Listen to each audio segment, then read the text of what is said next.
Hey guys, welcome back to Cigars and Spirits New England. I'm Devin, and we've got Whiskey Row's famous 1924 100 proof, 10-year age stated Whiskey Row product. Still really doesn't make a whole lot of sense to me, guys. I don't really care whether it makes sense or not. I care about getting one and drinking it and enjoying it. That much is obvious. We've always been that way.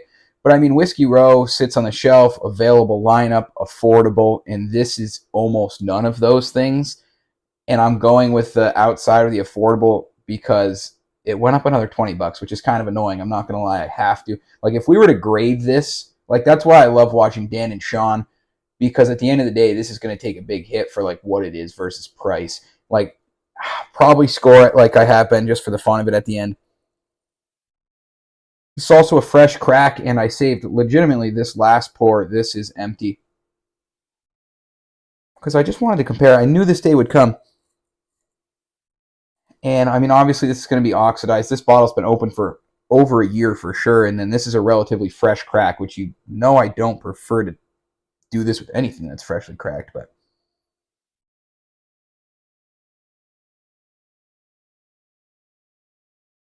this is still like earthy, classic, sweet, Old Forester. That raspberry note I had been talking about, that little bit of like a whipped icing. And I think this one comes off like oakier this year. I think even the color is a little bit darker in my opinion. I think this has like a nicer viscosity and a nicer color. I almost say like this year's. Like I said, it's not an annual release. It's not like a limited edition or anything. It's just we got this when we got it and we got this when they gave it to us kind of thing. This one kind of has a medicinal cherry note on it. Where this was like a specifically, I remember reviewing this and saying this is raspberry. Light, classic Old Forester raspberry whipped icing. Where this, I think, leans more into a 10-year product where I think it picked up a little bit more oak. The only difference I can find with the whole entire thing is there's some slight labeling differences on the back.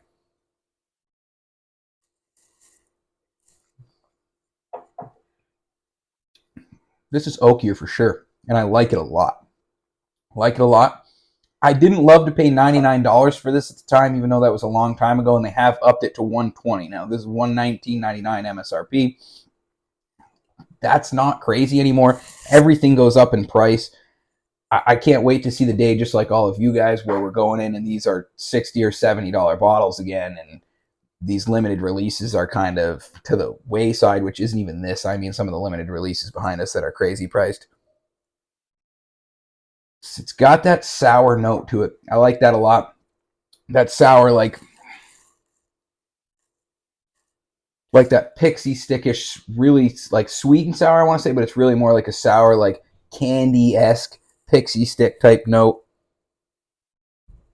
That's vanilla, red fruit, I would say, over raspberry, like a little bit of red fruit, little cherry, and oak. It's really, the oak finish on that is phenomenal.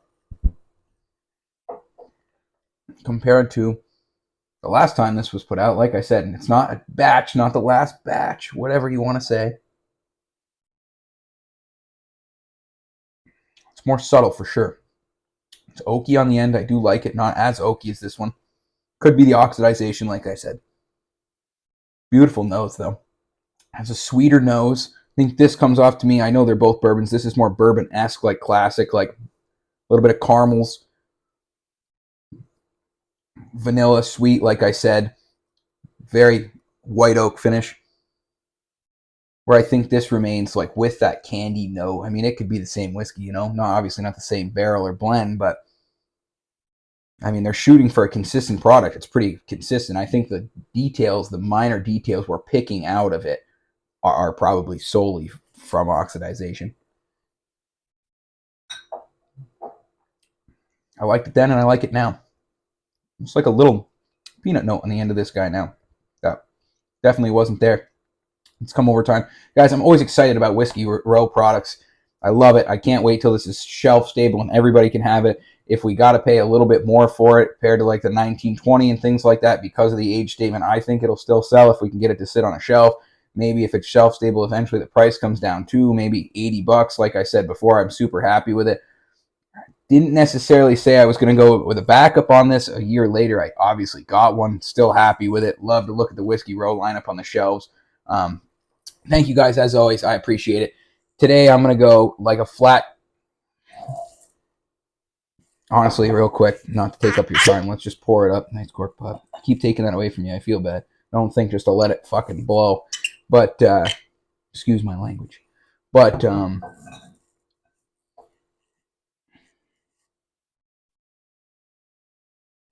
it's like confectionery sugar. Sour. Red fruit and oak. That's exactly what it is. That's perfect. It's like 5 tasting notes.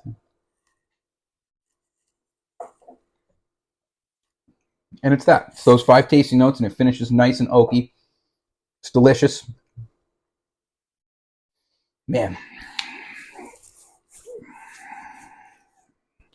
Availability versus taste versus price and viscosity and all the things. And